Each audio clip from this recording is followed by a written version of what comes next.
우리 임마누엘 찬양대 귀한 찬양 감사합니다. 여러분 한 주간 어떻게 보내셨나요? 평안하셨나요? 특별히 우리가 대림절 대강절을 보내고 있는데요. 우리 주님 다시 오실 그날을 또 간절히 기대하며 기도하며 기다리고 계신가요? 마지막 때 다시 오심이 약속하신 우리 주님의 그 언약의 말씀 붙들고 마라나타 아멘 주 예수여 오시옵소서, 아멘 주 예수여 속히 오시옵소서. 믿음의 산자로 주님의 순결한 신부로 우리 주님 맞을 준비하여 우리 주님 언제 오시더라도 기쁨으로 주를 맞이하는 저와 여러분 되시기를 주님의 이름으로 간절히 축원합니다. 여러분 가끔씩 길을 가다 보면 이런 현수막 종종 볼 때가 있습니다. 특히나 여름 시즌이 되면 더 많이 눈에 띄곤 합니다. 뼈빠빼, 뼈빠빼. 무슨 말일까요? 뼈만 빼고 다 빼드립니다. 뼈빠빼입니다. 이 헬스클럽 홍보 문구인데요. 아마도 여러분들도 한두 번씩은 목격하셨을 겁니다. 저도 이 문구를 보고 마음이 끌려 몇 번이고 헬스장에 등록을 할까 말까 고민했던 적이 있습니다. 근데 여러분 정말 가능할까요? 뼈만 빼고 다 뺄 수 있을까요? 물론 과장된 표현이라는 건 다 알지만 실제로 뼈만 빼고 다 뺀다면 어떻게 될까요? 한번 상상해 봤습니다. 마치 마른 뼈만 남은 시체와 같지 않을까요? 그리고 만약 온통 거리에 뼈만 빼고 다 뺀 사람들이 활보한다고 한다면 아마도 한 편의 공포 영화를 보는 것 같은 느낌이 들 것 같습니다. 어쩜 오늘 말씀과는 전혀 상관없는 이야기처럼 들릴 수도, 또 뜬금없는 이야기처럼 들릴 수도 있지만 여러분 지금 이스라엘 백성들의 모습이 이와 같습니다. 뼈빠빼, 마른 뼈와 같은 상태입니다. 그렇다고 오해하지 마십시오. 이는 이스라엘 백성들이 다이어트에 성공했다라는 말이 아닙니다. 오늘 보면은 마른 뼈와 같은 이스라엘 백성들의 그 참혹한 그들의 역사에 관한 이야기입니다. 먼저 이스라엘의 역사를 잠시 살펴보면 이스라엘 왕국은 이 솔로몬 이후 남과 북으로 분열된 후 기원전 710년 이 북왕국 이스라엘이 먼저 아수르에 의하여 멸망당하고 그 이후 기원전 586년 남왕국 유다도 바벨론에 결국 패망하고 맙니다. 남왕국 유다의 이 패망은 이 북왕국 이스라엘의 패망보다 더욱 훨씬 더 비참했습니다. 이 당시 바벨론 왕 느부갓네살은 예루살렘을 침공하여 성벽과 성전을 무너뜨리는 것은 물론이거니와 많은 유다 백성들을 학살했습니다. 또한 예루살렘 성 안에 있는 각종 보물들과 집기들은 물론이거니와 이 성전 기둥에 입힌 금까지도 다 벗겨갔습니다. 심지어는 유대인들이 신성시 여기는 그 성전 안까지 들어와 저항하는 백성들을 무참히 학살했습니다. 그리고 유다 왕 여호아킨은 두 눈이 뽑힌 채로 쇠사슬에 묶여 포로로 무참히 끌려가고 말았습니다. 참으로 비극적인 역사가 아닐 수 없습니다. 이로 인해 수많은 이스라엘 사람들은 바벨론을 피해 애굽 등지로 피난을 가게 되었고 그나마 예루살렘에 남아있던 사람들은 바벨론으로 모조리 끌려갔습니다. 예루살렘 성은 완전히 폐허가 되고 말았고 더 이상 예루살렘 성 안엔 소망의 흔적이라고는 도저히 찾아볼 수 없었습니다. 그 당시 바벨론 포로들 가운데 한 젊은 제사장이 있었는데 그가 바로 오늘 본문에 등장하는 에스겔 선지자입니다. 젊은 제사장인 이 에스겔은 자신의 조국 유다 왕국이 철저히 패망하는 것을 그저 바라만 보아야 했습니다. 하나님의 성전이 바벨론 군대에 의하여 유린되고 성전의 거룩한 기물들이 탈취당하는 것도 그저 지켜만 봐야 했습니다. 우리 이와 같은 역사적 사실을 통해 그 이스라엘 역사를 바라보며 그 안타까운 심정과 더불어 함께 영적인 경각심을 가져야 합니다. 즉 하나님의 택함받은 백성이라 할지라도 하나님을 떠나면 결국 이스라엘과 같이 패망할 수밖에 멸망할 수밖에 없다라는 역사적인 사실입니다. 근데 여러분 웬 은혜이고 웬 사랑일까요? 정말 웬 은혜이고 웬 사랑입니까? 하나님의 역사는 여기에서 끝나지 않습니다. 여기에서 멈추지 않습니다. 하나님의 은혜의 역사는 다시금 그들을 회복해 하심으로 새로운 시작을 하게 하십니다. 혹 오늘 이 자리에 인생의 자리에서 또 믿음의 자리에서 또 관계에서 실패하여 낙심 가운데 계신 분 계신가요? 이제 다시금 회복해 하시고 새롭게 하시는 하나님의 그 은혜를 경험하실 수 있기를 주님의 이름으로 간절히 축원합니다. 여러분, 하나님의 심판은 그 심판 자체의 목적이 있는 것이 아니라 다시금 새롭게 하시고 회복해 하시는 그 분명한 뜻과 계획과 목적이 있다라는 것을 믿으시기를 바랍니다. 하지만 당시 이스라엘의 이 포로 역사는 에스겔뿐만 아니라 이스라엘 전역에 있어 모든 희망과 가능성을 송두리째 빼앗아갔습니다. 죄악으로 패망한 유대 민족의 모습은 다시는 회복할 수 없는 절망 그 자체입니다. 하나님을 향한 믿음이나 민족적인 의식, 또 하나님의 약속의 말씀에 대한 그 어떠한 희망이나 기다림도, 꿈을 향한 그 기대와 열심 등 이 모든 것이 다 완전히 깨어지고 말았습니다. 이 모든 것이 완전히 사라져버린 상태로 마치 오늘 본문에 나타나는 마른 뼈와 같은 참으로 처참한 모습 그 자체입니다. 근데 어느 날 에스겔은 아주 특별한 환상을 보게 됩니다. 여호와께서 에스겔에게 찾아오셔서 그를 한 골짜기로 인도하십니다. 그 골짜기에는 뼈가 심이 많이 있었는데 그것들은 완전히 말라 있는 상태입니다. 그것은 마른 뼈가 가득 찬 죽음의 골짜기입니다. 그 흩어져 있는 마른 뼈들은 다시 살아날 수 없는 죽음의 상태이었는데, 이 죽음의 골짜기에 가득 쌓여 있는 이 마른 뼈들은 무엇을 상징하는 것일까요?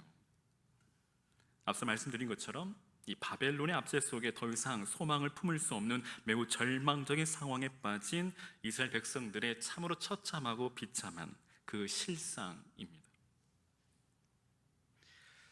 한때는 하나님의 축복과 은혜 가운데 있었던 이 선민 이스라엘이 지금은 도저히 회생할 가능성이 전혀 없는 절망 가운데 빠져 있음을 사실적으로 표현해주고 있습니다. 이 마른 뼈들은 에스겔 자신뿐 아니라 이스라엘 전체 민족의 그 참혹한 실상입니다. 그리고 이제 하나님 에스겔에게 물으십니다.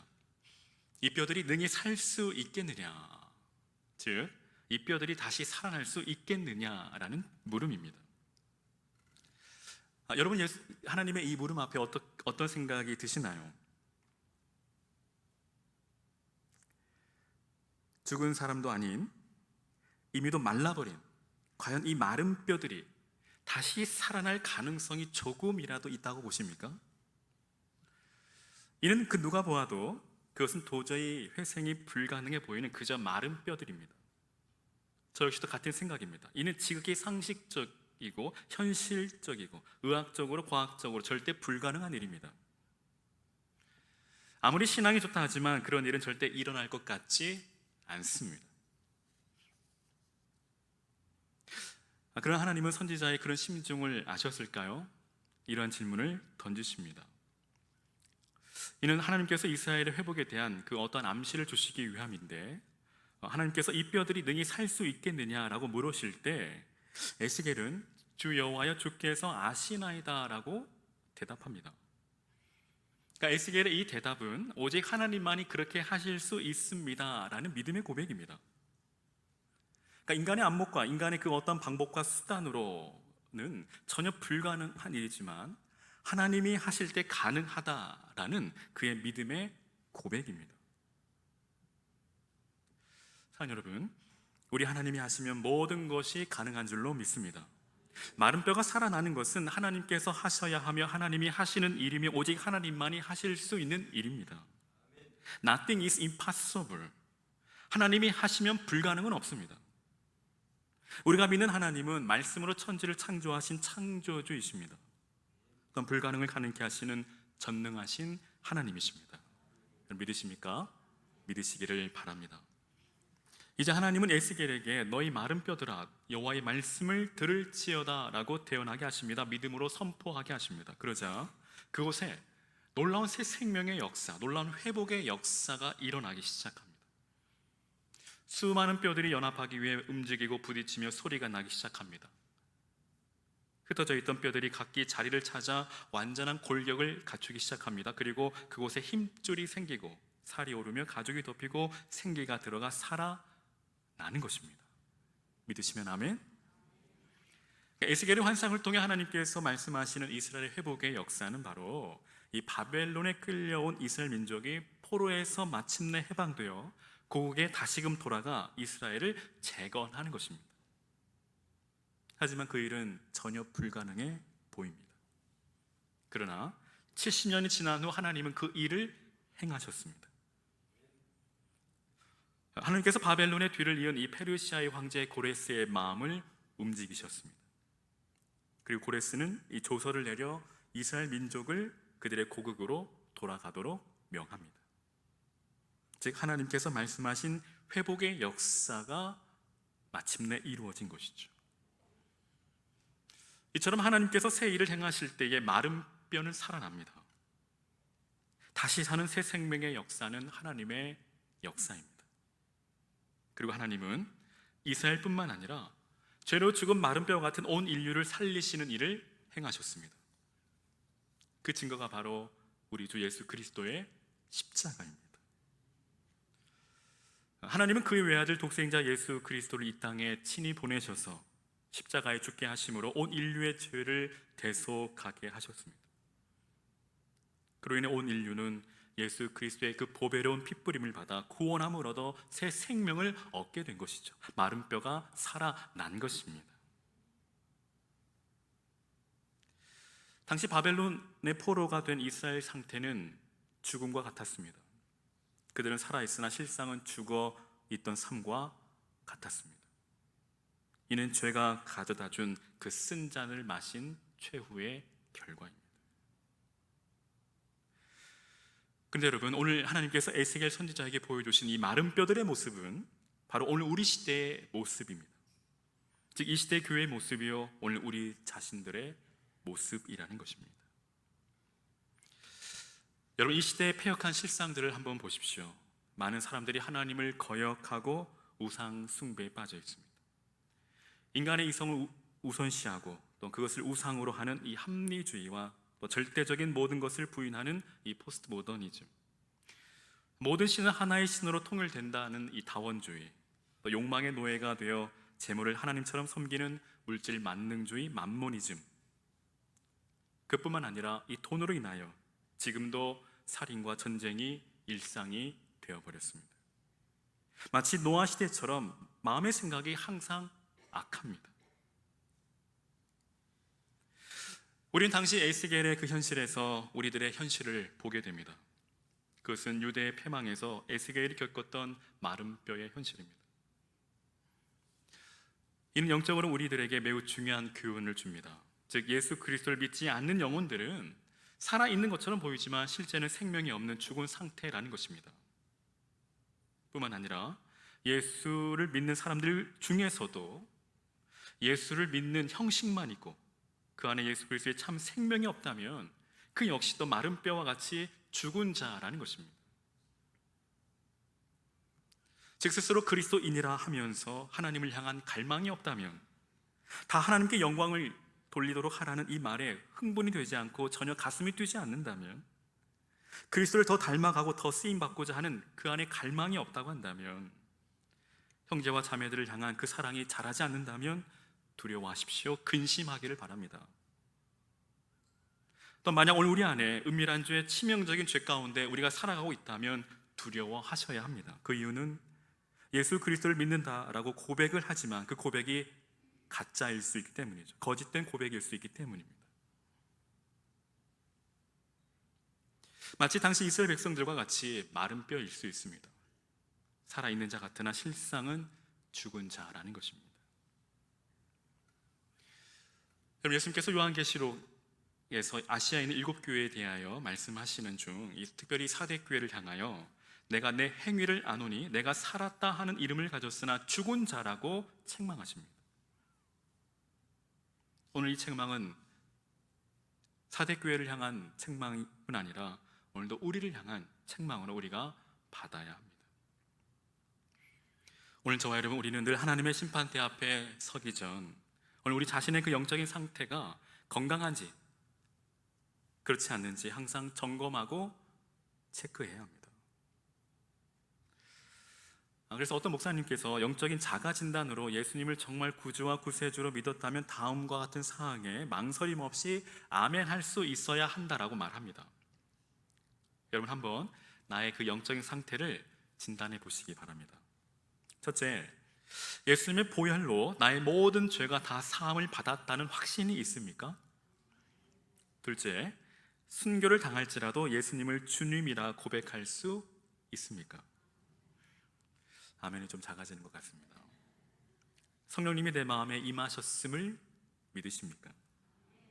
넷째, 내 양은 내 음성을 듣는다라고 말씀하시는데 정녕 주님의 음성을 듣고 계신가요? 다섯째, 예수님이 목자가 되셨기 때문에 부족함을 느끼지 못하고 계신가요? 여섯째, 오늘 죽어 천국에 갈 믿음의 준비가 되셨습니까? 되셨나요? 지금 가고 싶다. 아직 준비가 안 된 것 같습니다. 일곱째, 원수도 사랑하게 되었습니까? 여덟째, 자아가 죽었습니까? 아홉째, 주님의 뜻이 나의 뜻보다 우선입니까? 열째, 나의 필요보다 주님과 다른 사람의 필요에 더욱 민감하십니까? 여러분 어떠세요? 오늘 저와 여러분 이 10가지 사항에 대하여 주저없이 망설임 없이 아멘 하셨나요? 오늘 이 글을 쓰신 목사님께서 만일 아멘에 자신이 없다고 한다면 나는 구원받았다, 나는 성도다, 나는 교인이다 고집 부리지 말고 자신의 영적인 상태, 즉 나의 믿음을 다시금 점검해야 한다라고 당부합니다. 이와 더불어 캐나다의 유명한 이 피플교회의 이 스미스 목사님은 구원에 대한 두렵고도 엄숙한 5가지 사실이 있다라고 말합니다. 첫째, 마지막 심판 때 모든 사람이 다 구원받는 것은 아니라는 사실이다. 둘째, 대부분의 사람들이 멸망당할 것이라는 사실이다. 셋째, 구원받으리라 여겨졌던 사람들 중에도 멸망당할 사람이 많다는 사실이다. 넷째, 죽은 뒤에는 구원받을 기회가 다시 없다는 사실이다. 다섯째, 지금이 어떤 이에게는 마지막 기회라는 사실이다. 여러분 사도 바울 역시도 고린도 후서 13장 5절에 너희는 믿음 안에 있는가? 너희 자신을 시험하고 너희 자신을 확증하라고 말합니다. 예수 그리스도께서 너희 안에 계실 줄을 너희가 스스로 알지 못하느냐? 그렇지 않으면 너희는 버림을 받은 자라고 말씀합니다. 사랑하는 여러분, 예수님을 믿되 잘 믿으시기 바랍니다. 예수님을 믿되 바로 믿으시기를 바랍니다. 그저 주일날 한번 교회에 출석해서 예배 드린 것으로 만족하지 마시기 바랍니다. 또한 그것이 신앙생활의 전부라고 생각지도 마시기 바랍니다. 그저 체면 때문에, 직분 때문에, 사람들의 시선 때문에 신앙생활을 하지 마시기 바랍니다. 여러분, 예수 믿는 건 그런 게 아닙니다. 신앙생활은 결코 그런 것이 아닙니다. 죄송합니다. 오늘 저와 여러분 이러다 정말 큰일 납니다. 우리의 신앙 고백처럼 우리 주님은 저리로서 산자와 죽은 자를 심판하러 오신다라고 분명하게 말씀하셨고 그날은 더욱 가까이 다가오고 있다는 사실입니다. 그렇다면 산자와 죽은 자는 누구일까요? 어느 목사님은 예수님으로 충분하지 않으면, 예수님으로 만족하지 않으면 그리스도인이 아니라고 말씀합니다. 저 역시도 동의합니다. 그렇다면 오늘 저와 여러분 어떠신가요? 정말 예수님 한 분만으로 충분하신가요? 예수님 한 분만으로 만족하시나요? 만일 그렇지 못한다면 심각하게 우리들의 신앙을 한 번쯤 되돌아보아야 합니다. 왜일까요? 죽은 자일 가능성이 매우 크기 때문입니다. 예수면 다냐? 예수면 다냐라는 이 세상의 도발 앞에, 세상의 조롱 앞에, 세상의 이 비웃음 앞에 그런즉 이제는 예수면 다다, 예수면 충분하다, 예수가 전부다라고 우리는 담대히 고백할 수 있어야 합니다. 얼마 전 한 모 장관, 모 동훈 장관이 말했던가요? 전 다 걸겠다. 의원님은 뭘 거시겠느냐? 잘 모르세요? 시사에 좀 약하시나요? 관심이 없으신가요? 여러분, 무엇을 말씀드리려고 하냐면 예수를 믿는다는 것은 예수님을 위해 나의 생명까지도 전부 다 거는 것입니다. 주님께 맡겨드리는 것입니다. 주님이 내 삶의 주인 되신 삶을 말합니다. 오늘 저와 여러분 예수님을 위해 무엇을 거셨습니까? 진정 예수님을 위해 나의 생명까지도 다 맡기셨나요? 주님 우리 삶의 주인이 되고 계십니까? 우리는 오늘 우리의 믿음이 안전한지를 점검해 보아야 합니다. 오늘 저와 여러분의 그 믿음의 심장은 아무런 문제가 없이 잘 뛰고 있는지 점검해야 합니다. 혹 우리의 믿음의 심장 박동이 마치 부정맥처럼 불규칙하게 뛰거나 약하다고 한다면 큰일입니다. 바라긴 저와 여러분, 오늘 우리가 신앙생활하는 그 형식만, 모양만, 그저 껍데기만 남아있는 성도가 되지 말고 심령 깊은 곳에 하나님을 향한 갈망과 또 하나님을 향한 열정과 또 그 안에서 참 생명이 역사하는 참 믿음의 성도가 되시기를 주님의 이름으로 축원합니다. 그 가운데 오늘 저와 여러분 원하고 바라고 기도합니다 라는 이 찬양의 이 가사의 고백처럼 바라기는 하나님의 꿈이 나의 비전이 되고 예수님의 성품이 나의 인격이 되고 성령님의 권능이 나의 능력이 되어주시기를 주님의 이름으로 거듭 축원합니다. 사랑하는 여러분, 오늘 우리는 예수님을 믿고 구원을 얻기 전에 이미도 죽은 자들이었습니다. 본문에 생명이 없는 마른 뼈와 같은 존재였습니다. 그러나 예수 그리스도의 그 십자가의 그 보배로운 핏부림을 받은 이후 구원받은 저와 여러분, 이제는 성령께서 우리 가운데 친히 거하시고 또 우리 안에 생기가 들어와 생명이 회복되어 새 사람, 새로운 피조물이 되었습니다. 로마서 8장 2절은 말합니다. 이는 그리스도 예수 안에 있는 생명의 성령의 법이 죄와 사망의 법에서 너를 해방하였습니다. 믿으시면 아멘. 여러분, 하나님의 궁극적인 관심은 죽은 영혼들이 예수님을 통해 살아나는 것입니다. 그래서 누구든지 예수 그리스도를 믿으면, 예수 그리스도를 그 마음의 구주로 영접하고 예수를 주라 시인하면 새 생명을 얻고 새 사람이 되어집니다. 그러면 우리는 더 이상 죽은 자처럼 살아가서는 안 됩니다. 오직 새 생명을 얻은 새로운 피조물로서 당당하게 살아가야 합니다. 이제는 저와 여러분, 주를 믿는 믿음으로 우리가 다시 살아났을 뿐 아니라 저와 여러분, 우리가 이제는 그리스도의 군사요, 그리스도의 군대입니다. 또 군대 이야기하니까 갑자기 마음이 힘들어지시는 분 계신지 모르겠습니다. 여러분, 참고로 이 초코파이를 맛있게 먹는 방법 아시나요? 초코파이를 맛있게 먹는 방법, 군대 가면 됩니다. 혹 초코파이를 맛있게 먹기 위해서 군대를 자원해서 가시는 분은 없겠죠? 사랑하는 여러분, 우리가 이 땅에서 단순히 살아있기만 한다면 무슨 의미가 있겠습니까? 단지 먹고 마시는 삶을 위해서 존재한다고 한다면 다시 사는 의미가 없습니다. 그것이야말로 하나님의 은혜를 헛되이 받는 것이죠. 물론 돈 버는 일, 먹고 사는 문제 중요합니다. 하지만 여러분, 그 때문에 예수님께서 물과 피를 흘리지 않으셨습니다. 그 때문에 예수님께서 십자가에 못 박혀 죽지 않으셨습니다. 오늘 저와 여러분, 이 땅에서 단 한 번뿐인 우리의 일생, 잠깐 보이다 없어지는 안개와 같은 인생, 예수 그리스도의 보배로운 핏부림을 받은 저와 여러분, 우리가 어떤 삶을 살아가야 함이 마땅할까요?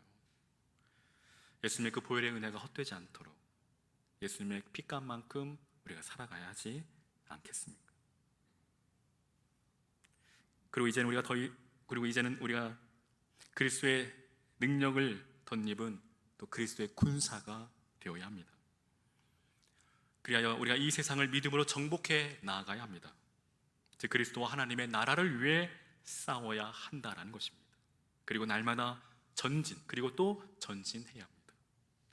때론 비록 후퇴하는 일이 발생할지라도 이는 이보 전진을 위한 일보 후퇴입니다. 하지만 여러분, 우린 지금 누구를 위해 싸우고 있습니까? 우린 지금 무엇을 위해 싸우고 있습니까? 그리고 무엇을 위해 전진, 그리고 또 전진하고 계신가요? 아니면 무엇 때문에 앞으로 나아가지 못하고 뒤로 물러나고 계십니까? 그리스도인은 그리스도의 군사요, 주님의 교회는 그리스도의 군대입니다. 고로 예수 그리스도의 보혈의 능력을 힘입어 모든 악한 마귀의 전략과 또 유혹을 소멸하고 또 하나님의 나라를 이 땅에 세워가야 하는 군사로서, 그리스도의 군대로서 오늘 저와 여러분, 예수 그리스도의 그 보혈의 능력을 힘입어 날마다 이기고 승리하는 저와 여러분 되시기를 주의 이름으로 간절히 축원합니다. 그뿐만 아니라 영혼을 살리고 생명을 살리는 이 복음의 사명을 우리는 감당해야 합니다. 이것이 바로 오늘 저와 여러분의 사는 이유이고 삶의 목적이며 또 이것이 바로 교회에게 맡겨주신 사명입니다.